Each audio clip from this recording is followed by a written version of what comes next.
Hey everyone, it's Paula MacLean and welcome to Module 10, and I've got a big news flash for you. I'm not teaching this module. I want to introduce you to a wonderful colleague of mine. Her name is Glenda Staples.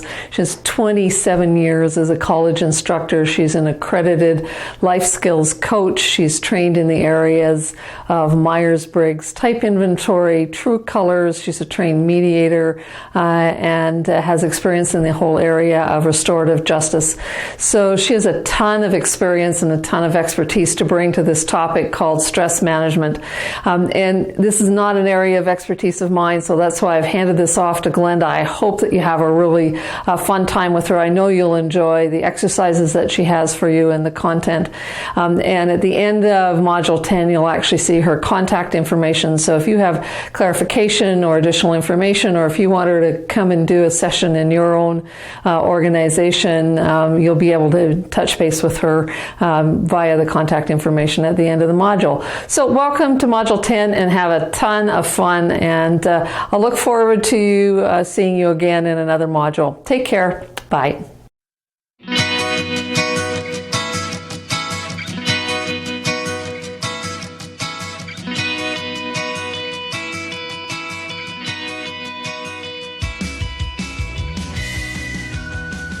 Hi, welcome to Module 10 of Mastering the Basics.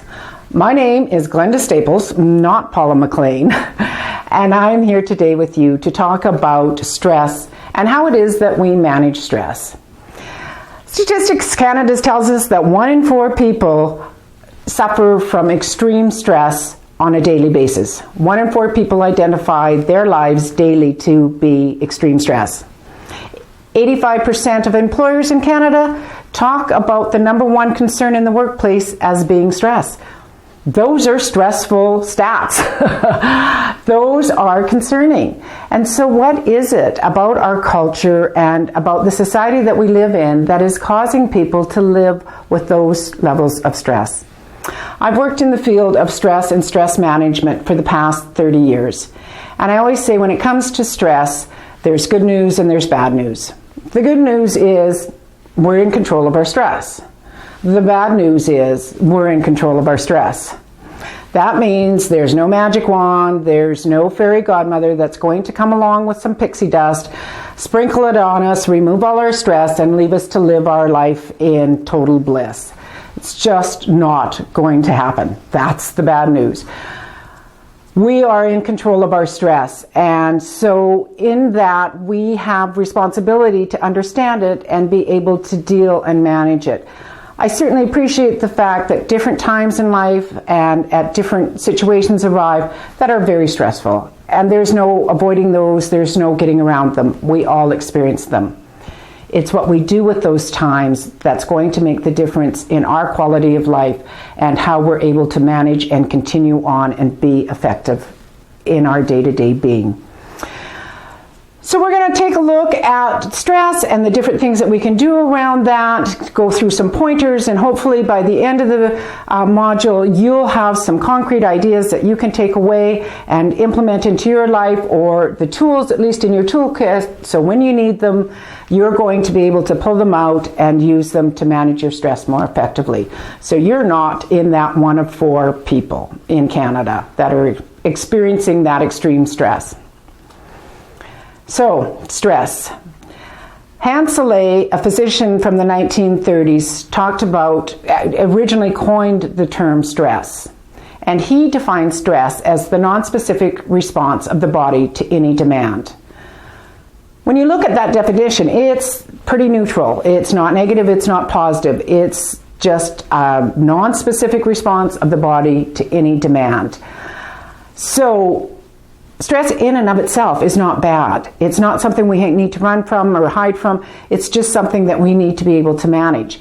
Peter Hansen, in his book, The Joy of Stress, talks about stress in terms of a motivator and how we need a certain amount of stress within our lives to be motivated.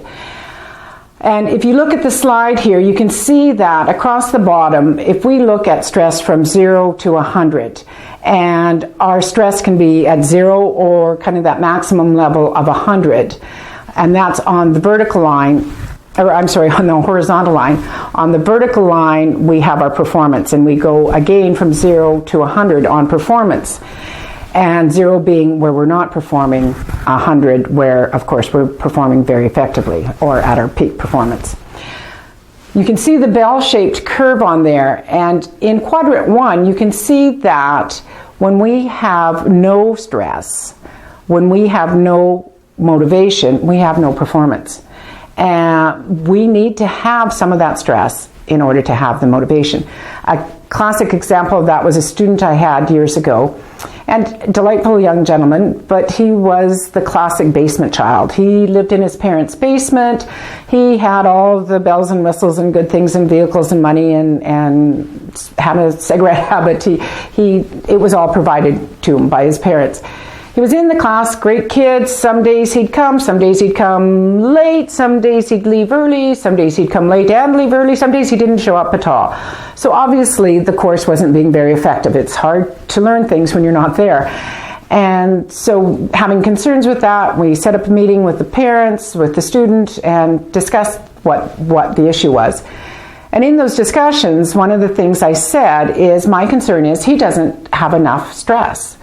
No matter what he does, it doesn't matter if he attends, doesn't attend, he is still living his life in the same way. He still has money for cigarettes, he still has gas money, he's got a place to live, food on the table. It doesn't matter what he does. In order for him to have the motivation to be here and be here on time on a regular basis, he needs to have more stress. What if we make his cigarette money attached to his attendance? So if he attends regularly, he gets regular cigarette money. We discussed it, all agreed. Of course, the student was in on this discussion. However, I actually never saw him again after that. Simply not ready, which is fine. But a classic example, and again, sometimes in the name of kindness or support, we over-support and people lose that. And so we see that performance going down.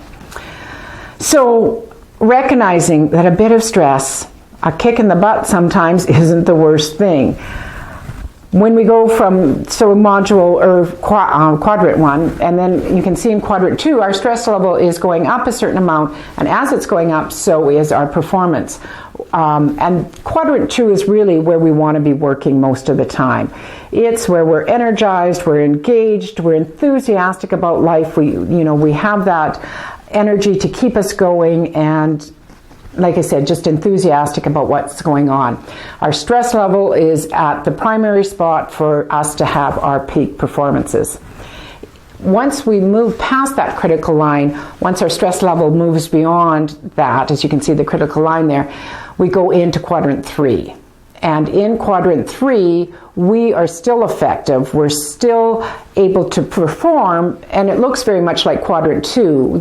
The only concern is in quadrant 3, we're starting on that slippery slope. And so it doesn't take too many extra stressors to move us on down in the performance area.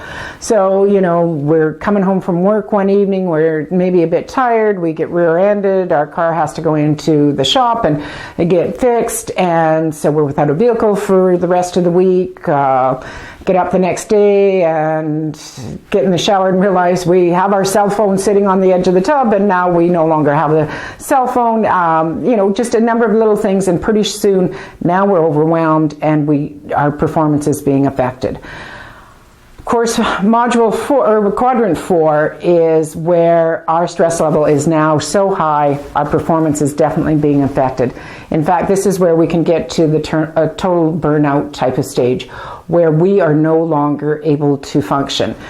Maybe that people are off on stress leave at this point, or at worst case scenario, of course, ending up in the hospital. The stress has gotten to a maximum level and the performance now is back at 0. So quadrant 1 and quadrant 4 obviously look the same in terms of performance. There is no or low performance in both of those. The reason for it, of course, in quadrant 1 is not enough stress. The reason for it in quadrant number 4 is too much stress, right? So then we go, and quadrant 2 and 3, again, performance-wise looks the same. It's just the dangers of quadrant 3 that we need to be aware of. So when we go through and look at stress and look at what our stressors are, we need to look at working at keeping in that quadrant 2. So where does the stress come from? Why is it? What moves that line along that stress continuum? One of the scales that has been developed was developed actually by 2 psychiatrists in the 1960s. So it's been around a long time, still one that is popular and often used, and it's the Holmes-Rail scale of stress. And what it looks at, they actually surveyed individuals and looked at 43 different life events and ranked them from the most stressful on through. For each of those life events, then, they attached points to them. And I'm sure lots of you, the majority of you, probably at some point have seen this scale. What I like about this scale is the fact that it looks at life events, but it doesn't just look at what we would maybe consider the negative life events. It also looks at what usually is considered positive life events, such as marriage or pregnancies, retirement that everybody's looking forward to, things that we look forward to and expect to, are times of joy, yet some of them are within the top 10, as you can see on the scale here. So it really brings home the fact that stress is not just about the negative things in our lives. It can be positive things that are happening, but it's the change. One of the areas, one of the life events that they talk about is a change in income. It doesn't say a decrease in income or an increase in income. It's the change in income. So that can be a stressor. So we can look at our lives and we can look at those life events and give us some kind of indication of the level of stress we're under at this point. The one thing the Holmes-Rail scale of stress doesn't do is it doesn't actually give us an indication of what our coping strategies are, right? It looks only at the life events. And the idea is you look at the last 12 months of your life. If these events have occurred, then you take full points for them. If you're over 300 points, there's a risk of a change in your health or health issues occurring. In your workbook, you have the full scale there, and I do encourage you to take a look at it, go through it, and look at those life events. And just again, it's only to recognize that, oh yeah, you know what, I've had this and this and this going on, no wonder I'm feeling the way I am. So that's one way that we can look at our stress and give us an indication of where it's at. The other thing, of course, then the next thing is looking at what's happening to us. And that's probably what most of us are more familiar with, is when we look at those stress exhaustion symptoms. And as you can see, I've broken them down into 6 areas and given you some samples of different symptoms that are typical in individuals, but I've also included the full sheet with the full list in your workbooks as well. But taking a moment and kind of going back and reflecting and looking at what happens to me personally when I'm under stress. What kind of things change? What kinds of things do I see? I know I tend to start to get a sore jaw, and if my jaw is starting to ache, chances are I've been gritting my teeth. That means there's some stress, something's going on here. I may not be consciously aware of what's going on, but something's going on that is causing stress. So that is a good indication for me that I need to step back and look at, okay, where am I at? What's happening here? You can't control your stress. You can't be responsible for it if you're not recognizing it. You need to bring lots of that stuff that we do on that kind of automatic daily basis, those habits, and bring that to a conscious level, because that's when you have that control with it. So for me, it's clenching my jaw, having a sore jaw. My husband might say he sees other stress symptoms possibly, but that's the one that I identify with the most. So knowing for yourself, what are the symptoms that you start to show? Do you start to change your eating habits? Do you start to sleep more, sleep less? Is there, moodiness, isolation, any of those? And recognizing your symptoms and what they are. So we can look at our life events. That gives us some indication of what's going on in terms of stress. We can look at our symptoms, and that too will give us some indication of what those stresses are. And when we start to see those symptoms, that's not a good sign. So being aware of that and having that available to you. So if you've got You take the Holmes scale stress. Your scale's coming out around the 150 mark. That's not bad. You're kind of sailing through. Life's been pretty even.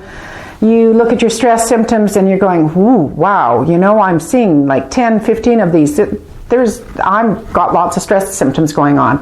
Why is that? Because you haven't had the life events.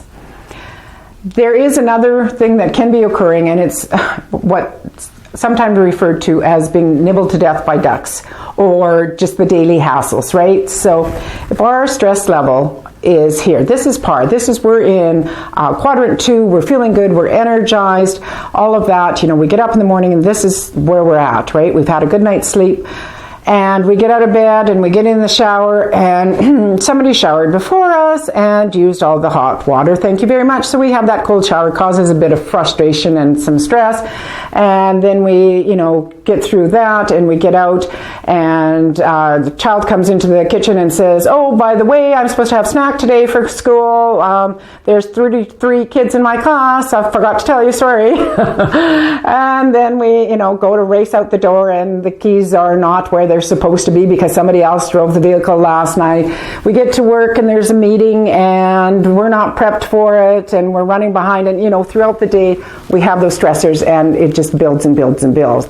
Hopefully we maybe go out for lunch and have a bit of a stress reliever, or come home and somebody's brought us flowers, whatever it may be. There's a few things throughout the day that help to lower that stress. We go to bed, don't have a great sleep. So now when we wake up, we're starting here. Instead of starting here, as we did the day before, we're now starting off just a little bit elevated. And of course we go through the day and it accumulates over time. If we're not able to bring it right back down to that par, it is an accumulative type of thing. And so that's where we can start to really see some of those stress exhaustion symptoms.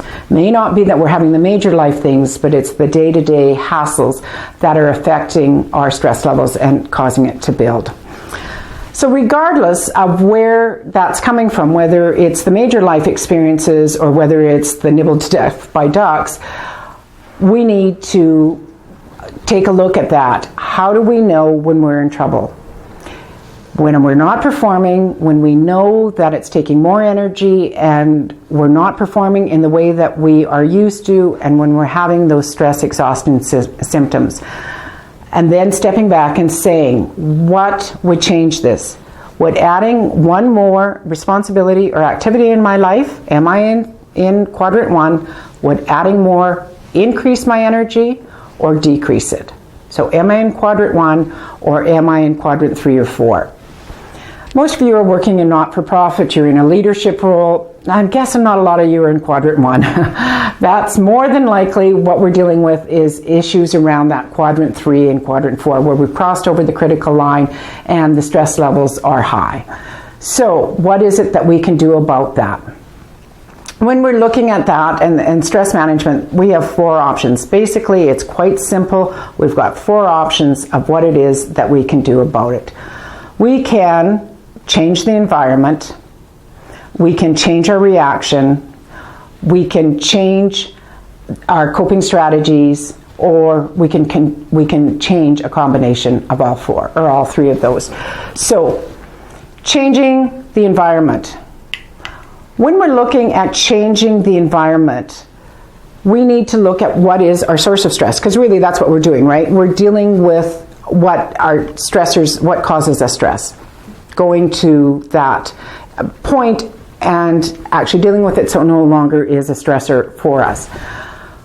So what things are causing us stress, and what we need to look at is what things do we have control over, what things do we not have control over, and what things do we have some control over. If we have no control over it, we cannot change the environment. That is not anything we can do. But if we have stressors in our lives that we have some control over or complete control over, then we can look at dealing with the source of it, so changing our environment. What kinds of things do we have control over? One source of stress might be maybe somebody we work with who is negative and kind of one of the Eeyores, and so somewhat difficult, challenging to be around. Do we have control over that source of stress? I always say, until we get that screw top lid where we can go in and twist off the top of somebody's head and play with the wires in there, we actually have no control over anyone else, right? Absolutely not. We have control maybe over how much time we spend with them. We may have control over whether or not we confront them on behavior. But in terms of changing somebody else, that's not going to happen. We can wish for that all we want, not going to happen. So that might be one of the ones where we have some control. So we can take it and do some problem solving and look at dealing with that.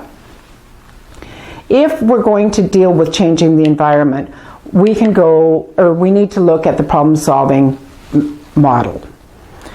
And starting with that problem-solving model, looking at the first thing, of course, is gathering the information. What is the problem here? Oftentimes, we go directly from defining the problem to the solution. So we go, okay, I've got a problem. This guy's an idiot and he has to quit or be fired or something, right? Make the problem go away. Typically, that's not going to happen, unfortunately, or fortunately maybe, because we might be the idiot someday. But what is it then, going through the 5WH and really defining what the problem is? When I started my career, I actually worked in corrections. And I was doing life skills with individuals that were incarcerated. And I had asked the group, anybody want to volunteer? Does somebody have a problem here that they would like to work through this methodology? So the one guy says, yeah, pick me. I've got a problem. How can I get out of here? And I said, well, we got to go through this. So let's start gathering information. So started doing the who, what, where, when, and how.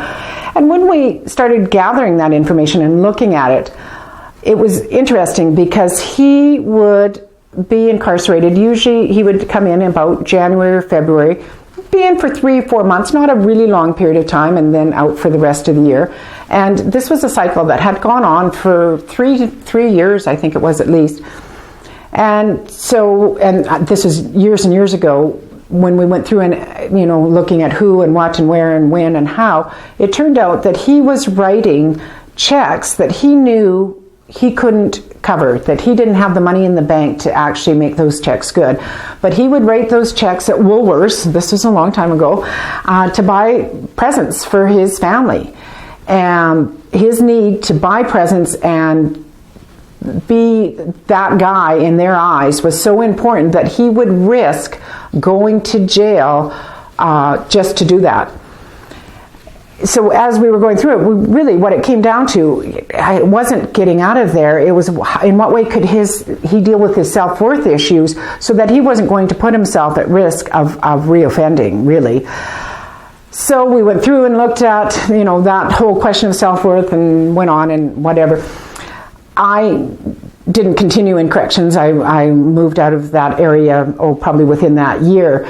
However, about 5 years later, I did see this individual in the community that I lived in, and he actually hadn't reoffended since that year. So had we gone with the original, how can I get out of here, we would have looked at, you get time for good behavior, and if you're join this group and do this kind of thing, and there's all kinds of different things they could do to shorten their sentence, right? Which would have been fine, but long term, that wasn't what he needed. So making sure, and again, this is when it's one of those complicated things that keeps reoccurring and nagging and nipping at your heels, that you actually sit down and write out that, gathering the information and defining what the actual problem is. Once you've done that, of course, once you've actually, this is what the concern is, this is what the problem is, looking at alternatives. Paula MacLean often talks about the definition of insanity is doing the same thing over and over again and expecting a different result. That's, when it comes to problem solving, that is oftentimes what people will do. They'll get blinders on, and this is the only solution to this problem. This is the only thing that'll work, and they don't even realize that there's other options. When we're in that area of looking or considering alternatives, we need to sometimes work with other people. We need people to help us brainstorm, to come up with alternatives so that, we don't have those blinders on. I always say, if you always do what you've always done, you'll always get what you've always got. So coming up with alternatives, working with somebody with that, and then making a decision. And if you're a perfectionist, this is really tough because you want the perfect answer. And in life and in situations, oftentimes there's not a perfect answer. So people will get stalled here, but sometimes you just have to try something different and try something different and try something different until you hit the one that works for you. So making a decision and then implementing that decision. And again, may need to go to that 5WH. What are you going to do? When are you going to do it by? Who's all involved in that? Where are you going to do it? Asking those questions and coming up with a plan. One of the biggest barriers to problem solving is thinking, not doing. So, as Nike would say, just do it, and making sure that you have the plan to do that. Lastly, when we're looking at the whole process, the methodology for problem solving is then going and evaluating. We go through this whole thing, implement our decision, and then walk away. And 3 months later, we've got all these stress exhaustion symptoms going on again. We've got all this stuff, and we're going, why is this? You need to actually look at, has this helped? Did it solve the problem? And maybe not even did it solve the problem so much as did it resolve the problem. Some problems will never be solved, but if we have some resolution, some lessening of those stress exhaustion symptoms, then we've been effective. Then we have changed our environment and dealt with what we can in that situation. So that's one of the options that we have when it comes to stress, is dealing with the environment. The second option that we have is dealing with our reaction to the environment. And what people often do when they're dealing with issues or concerns is they see themselves as having an event, an action outside of themselves, and then going straight to the behavior. So we have an email arrives on our desk Monday at 3 o'clock. And it's from our funders, and it says, you have a conference call this Friday at 11. Make sure you're there, and we want your board there as well. Right? So we have that action. It's an email. And we have a behavior, and it's called panic, right? Like we're just all of a sudden stressed to the max, and the whole week is just kind of a write-off because that has taken over our whole being, is this email. Most people believe email came, I got panicked.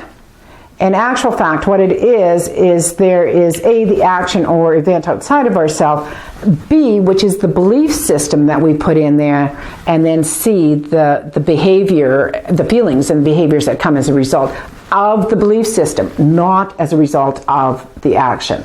So you get the email, the belief system is your budget's being cut, your reports weren't done properly, the whole area is being eliminated out of the government's budget, whatever the belief system is. Or it could be, they have more money to spend, so they're going to give us more resources, or I'm going to get an increase. Change the belief system, you're going to change the consequences. You're going to change the feeling and behavior as a result of that. So sometimes what we need to do in this sequence then is add D, which is to dispute that belief system. Taking time and slowing ourselves down enough to look at what is it that I'm thinking, and is it realistic? Is it real, or is it just stories I'm telling myself? So adding D, which is to dispute that belief.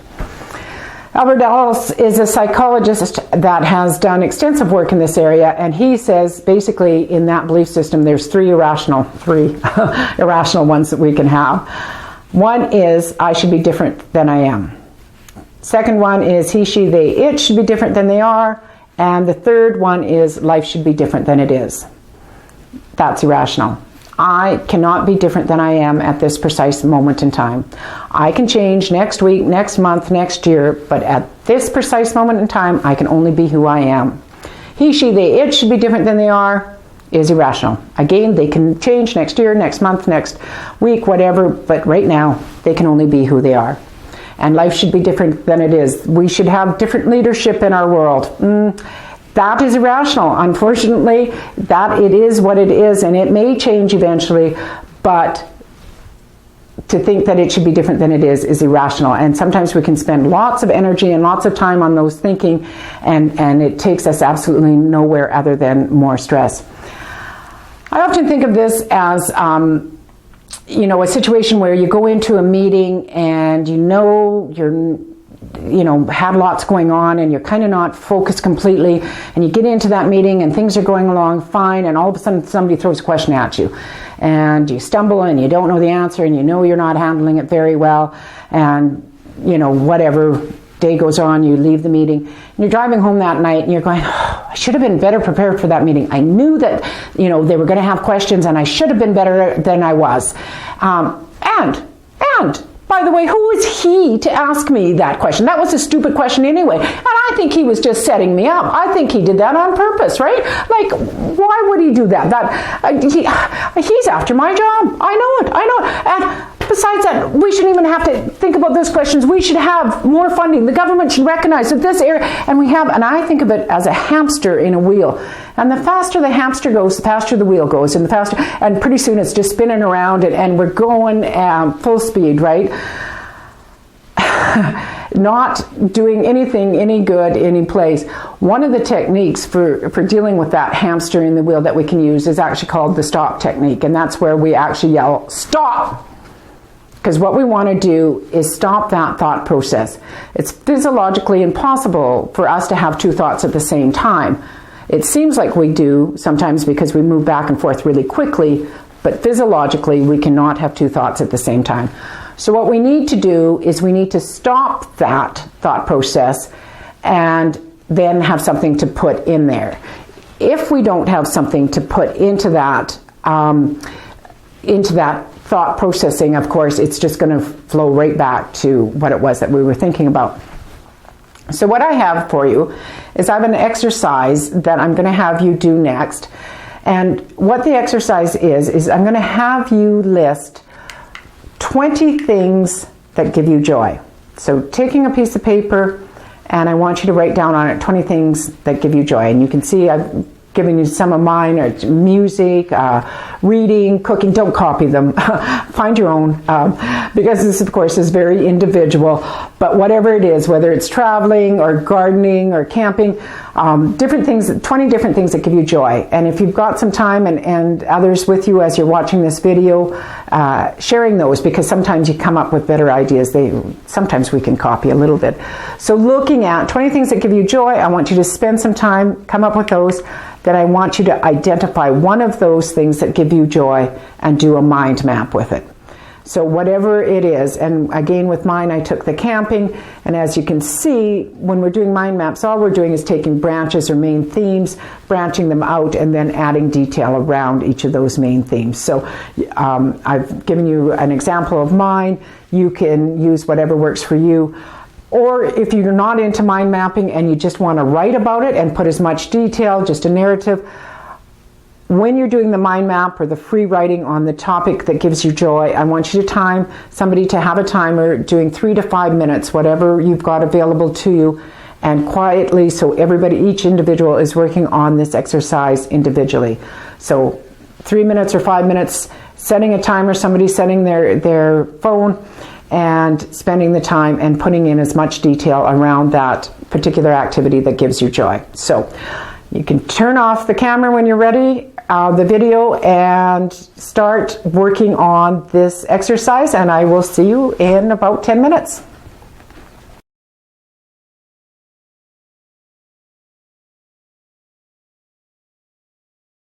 So, welcome back. How did that go for you? What happened when you guys were doing the mind map? Most times when I work with groups and they talk about doing that mind map, and all of a sudden there's silence in the room and people are busy writing, and once they're done, when I ask, so what happened? They'll say, oh, it was like I was there. I was on that beach, or that music was there. It was fantastic. One of the things is our body has very little ability to differentiate between what's real and what's imagined. Just as an example of this, I want you, if you will, just for a minute, follow along with me, just play along. And I'm going to have you all imagine a great big juicy yellow lemon. And if you think of that citrusy, lemony smell of a great big juicy yellow lemon, and you pick it up in your hands and you can feel the pitted skin and that yellow lemon, and you pick it up and you dig your thumbnails into that great big juicy yellow lemon. And you take that lemon and you rip it in half. You can feel the juice running down your hands and your wrists, and if you got any nicks or cuts, it really burns, and you've got that great big juicy yellow lemon halves in your hand, and you can smell that citrusy smell, and you lift it up and take it up, and I want you to take a great big bite out of that great big juicy yellow lemon. So what happens? For most of us, your muscles maybe tense up in your cheeks, you get that lemon sour face, your mouth will actually produce saliva. There may not even be a lemon in the room, don't need a lemon in the room.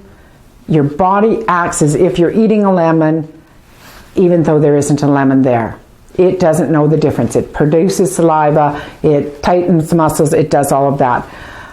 So when we're doing something like the mind map, the body doesn't know whether it's real or whether it's imagined. So it's important to be very careful of where it is. If we're thinking about that last fight with our child before we left for work, if we're thinking of how we made a blunder in that presentation, if whatever it is, our body's reacting as if that's actually happening. So being aware of that and recognizing that we need to be very careful with where our thoughts are going. Sometimes, though, we find that it's difficult throughout the day or week or whatever, we end up having some of those thoughts or those feelings that just kind of stick with us. And when that happens, whether it be feelings that aren't helpful to us, that aren't life-enhancing, resentment or anger or anxiety, and they're constant. We go to bed with them, we wake up with them, maybe at 3 o'clock in the morning, whenever, and over time, we start to recognize that this is impacting us. When we're ready, and when we're ready to remove those thoughts or change those thoughts, there are 4 questions that we can ask ourselves. The first question is, where is this feeling coming from? What are the stories that I'm telling myself? And again, that goes back to those belief systems. What are the belief systems that we have going on in our head that's causing this feeling? It's the belief that's causing the feeling and behavior, right? What is it? And journaling that sometimes. Sometimes we need to write. It's hard to see those. And then secondly, asking ourselves, what am I getting out of this? We don't indulge in those behaviors. We don't do things unless there's a payoff for us. So what is the payoff of being angry, of being resentful, of having anxiety? I know you go, what do you mean payoff? There can't be a payoff, but there is some kind of payoff, and it may be avoiding dealing, as long as I'm resentful or angry at this person, I don't have to deal with this issue that's really painful or difficult to deal with, or whatever it may be.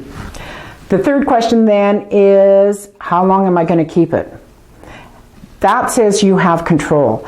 You are the one making the decision. And if you want to keep it for a week, a month, whatever, it's your choice. But how long do you want to keep this? And then when you're ready to let it go, what are you going to put in its place?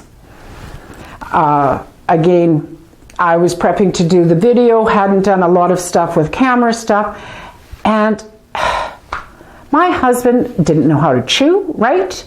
He couldn't breathe properly. There was nothing that he could do that was right for about 3 days. And I just would go to sleep with thinking, really? You gotta breathe like that, do you? Wake up and not, I have to tell you, he did recognize this. So I'm going through the slides. Thought, yeah, maybe I need to look at this. What is the stories I'm telling myself? Well, of course, all kinds of things about, whatever. What is the payoff? I knew I needed to be working on doing this project, and I needed to get involved in it, and I didn't want to do that. So as long as I was grumping at him and giving him instructions on how life should be lived, I really didn't have to do this other stuff that was there. And so, of course, from there went to, how long do I want to keep it? Well, I realized I couldn't afford not to be married, so I better not keep it too much longer. And then what was I going to put in its place? And put in its place was dealing with the source of the issue, which was I needed to get to work on the project. So asking yourselves and being as honest as you can with them, because sometimes other people really look like they're being an idiot. So Going through those 4 questions when you're ready to let that feeling of resentment, anger, frustration, whatever it is that you're holding on to. We talked about changing the environment, doing some problem solving. We've talked about changing our reaction to the situation. The third one then is changing our coping strategies. And this is the one I think that when people hear about stress management, that's their go-to place, right? Take a walk in the park, have a hot bubble bath, eat chocolate. There it is, stress management in a nutshell. And yes, those are some of the strategies and coping strategies, but there's certainly much more to it than that. So what are your coping strategies and what works for you? If you Google stress coping strategies, you're going to get pages and pages. And again, just like what causes us stress is different for everybody, what reduces our stress is different for everybody. So looking at that, and we're going to start out with looking at, we're going to go through the stress exhaustion symptoms in the different areas and looking at coping strategies in each of those areas. So let's start with the body one. And when we look at body and stress coping strategies within the body area, of course the 3 top, everybody knows them, are exercise, nutrition, and sleep. And those are so challenging because those are the ones, exercise for some people, that in itself sends the stress level through the roof, right? That the idea, and when they hear exercise, they're thinking, oh, I should be going for a run, I should be going to the gym for 30 minutes every day, those sorts of things. But I think it's important to recognize that for some people, exercise can be something such as wrestling with your kids or playing hopscotch, going kayaking, golfing, doing something that gives you pleasure, that reduces your stress, not increases your stress. If exercise and an exercise regime is a part of your life most of the time, and you're getting to that quadrant 3 or 4, unfortunately, often what I see is people will take out their exercise routine, and that probably is the most dangerous thing they can do. You're getting tired, you're not performing as well, it's taking you longer to do things, so you don't have as much time, things are starting to pile up, your energy's lower, and so you drop the exercise. And what you really need to be doing is increasing, because if that's what your major source of stress relief, you need to be increasing it at that time. You're on your way home from work, you're totally exhausted, you can't even think of what you're going to have for supper, so you drive through the local fast food place, pick up something, and again, recognizing that that's lots of times that's what we do, and occasionally that's not a problem, but when that becomes the routine, that in itself then is adding the stress to our bodies, right? There's salt and fat and all the rest that actually is stressful on our bodies that adds overall to it. Not exercising, not eating properly, chances are we're not sleeping well as well.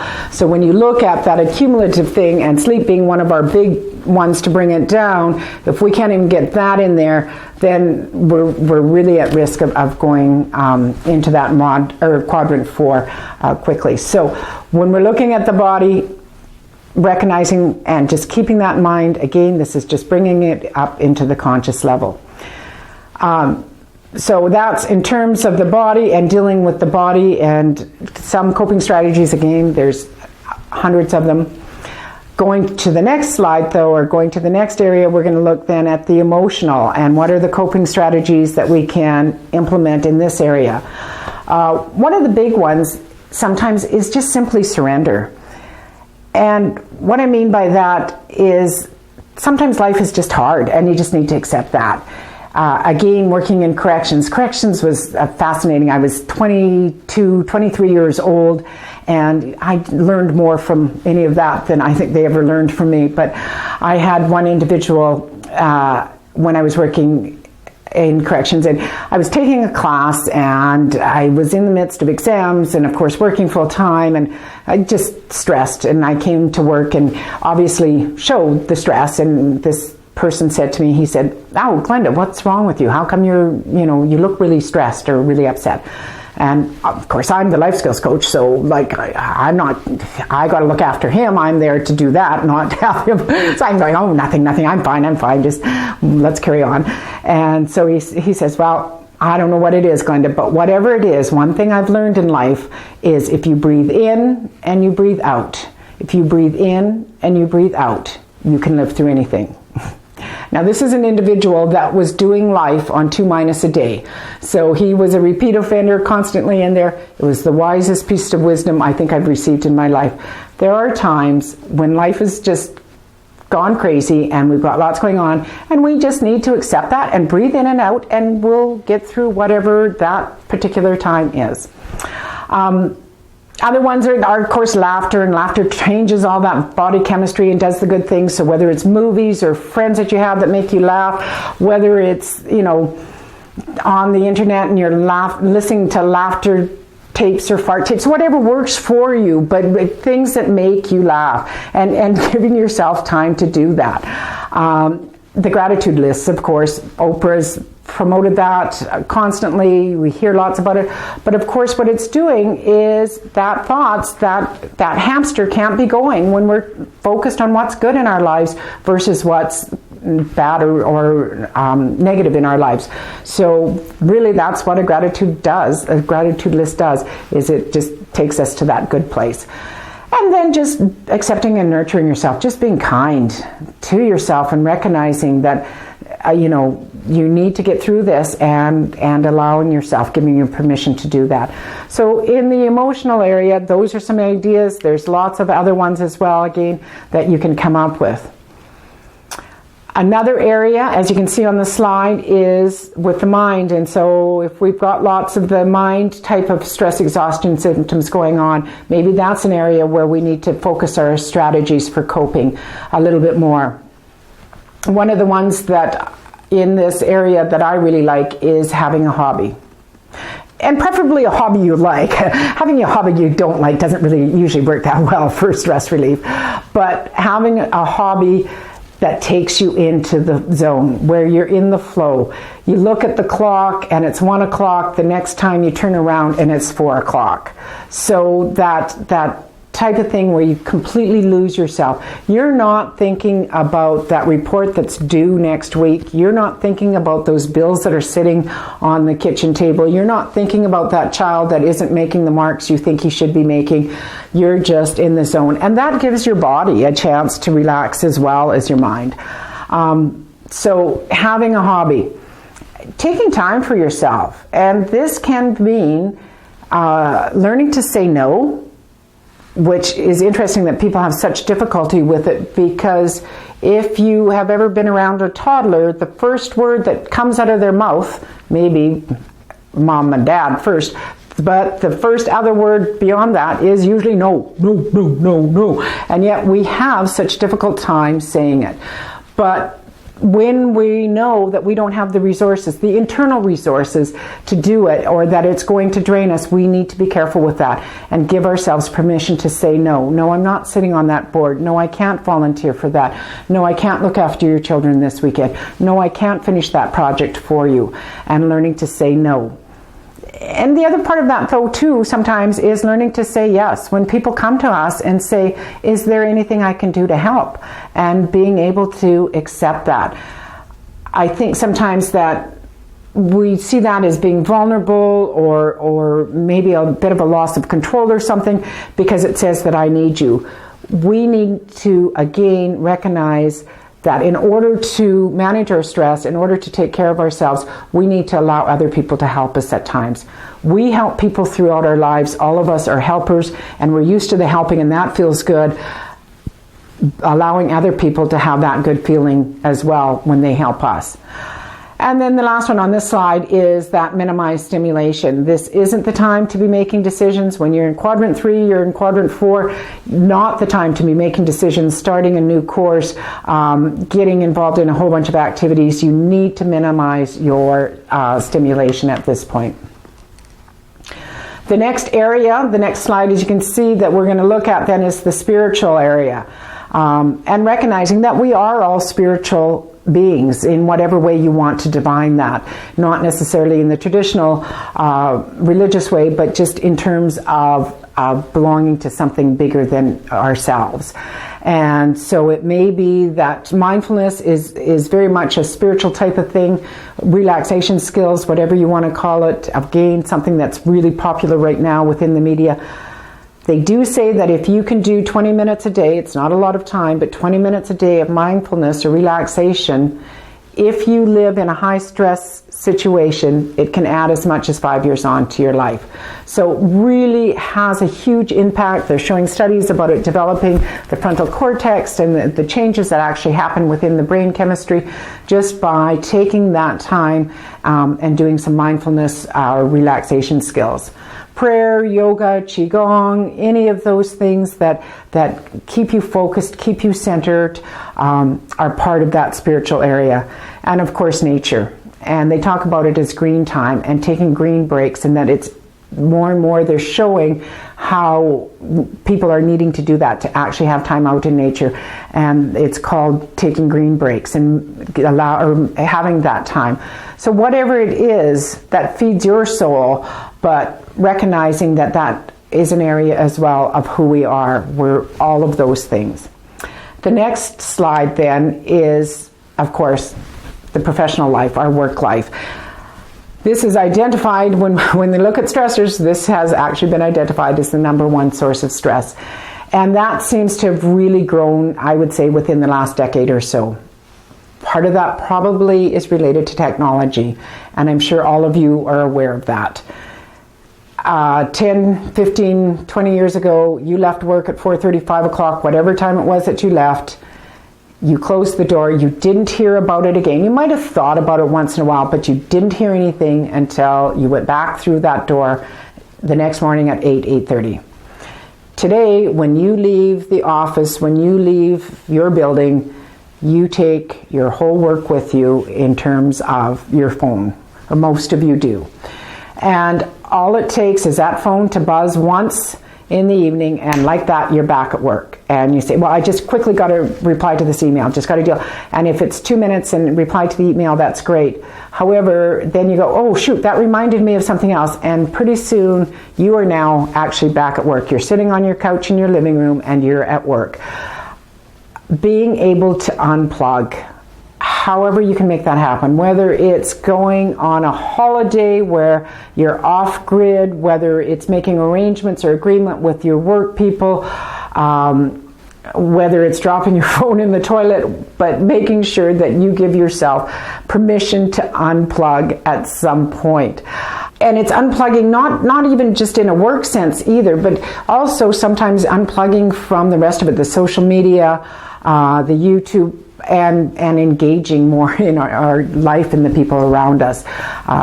But being aware of that as one of our coping strategies.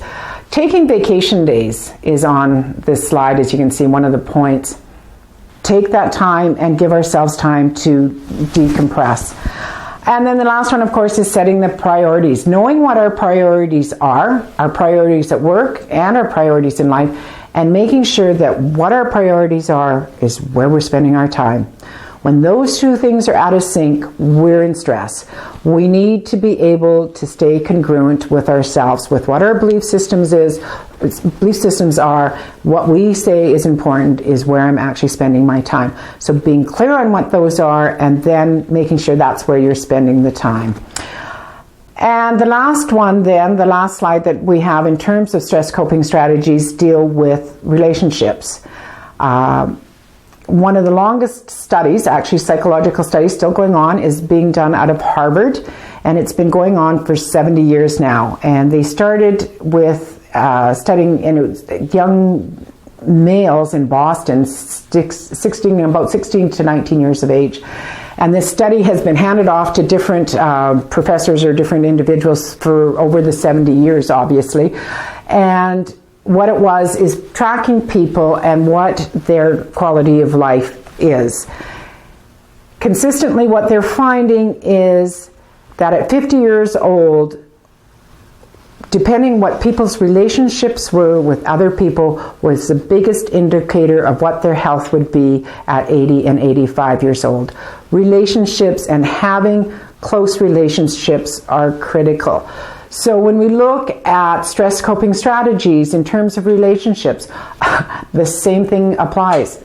Unplug. Sometimes we need to unplug and we need to have the face-to-face. So making sure that you have time with people that are significant to you, whether it be through date night or social activities that you have, friends that are nurturing and that support you. It may mean joining a club or an activity that is in line with your belief systems and your values, and so that you're with like-minded people that can support you and being around that. For lots of people, when they think of relationships, one of the biggest ones are with their dogs or with animals. And so having that and recognizing pets can be amazing stress coping strategies that we can have in our lives, and giving yourself time to be with that. So looking at the strategies that you use in the area of relationships. So we've looked at, when we're dealing with stress and managing our stress, we've looked at the options of dealing with the environment. We've looked at the option of changing our reaction. We've looked at adding stress coping strategies. And so the fourth one is actually a combination, using a combination of those stress coping, of those options, because rarely will any one thing work. It may be having to do all three of them, and changing the environment, changing our reaction, and adding some coping strategies to that. Looking at, do you need more stress? Do you need less stress? Do you need to add something to give you vitality and energy, or do you need to add, or do you need to be reducing your stress? One of the things that with all of this, and when you're taking training, whether it's in personal management or whatever, but I think particularly with personal management area, you go to the training and you go, oh yeah, no, I should be doing that. Oh, and I should be going for a walk, and I should be, having better relationships, and I should be doing this, and I should. Don't should on yourself. There's enough people out there will should on you for you. You need to recognize, take one or two things that works for you from this, implement those. It's baby steps. You're not going to transform your life instantly, but having those tools and having them in your kind of back pockets so that when you need them, they are there. So that concludes Module 10, Managing Stress. I hope the information has been helpful for you, and you have a couple more tools, a couple more ideas in your toolbox that you can take with you and implement as you need to. You'll see across the bottom of the screen contact information for Paula MacLean if you need to follow up with her. My contact information is also there, Versus Consulting. If you have any further training needs in this area, questions or concerns that you would like to have addressed, send me an email and I'll get back to you. Thanks very much.